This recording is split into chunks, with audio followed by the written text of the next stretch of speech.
வெற்றியும் தோல்வியும் லைஃப்ல வந்து சாதாரணமா நடக்கிற ஒரு விஷயந்தாங்க. நம்ம லைஃப்பை வந்து வெற்றியா மாத்துறதும் தோல்வியா மாத்துறதும் நம்ம கையில தான் இருக்கு.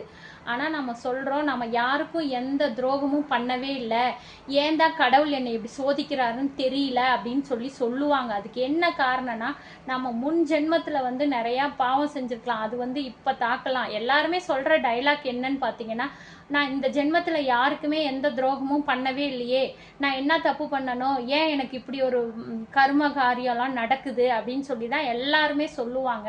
அதுக்கு நான் என்ன சொல்றேன்னா, நம்ம இப்போ இருக்கிற வாழ்கிற லைஃப்ல நம்ம முடிஞ்ச வரைக்கும் 4 பேத்துக்கு நம்மளால நல்லது செய்ய முடியலனாலும் கெட்டது செய்யாதீங்க. மனது அளவில் கூட அடுத்தவங்களுக்கு வந்து துரோகம் செய்யணும்னு நினைக்காதீங்க.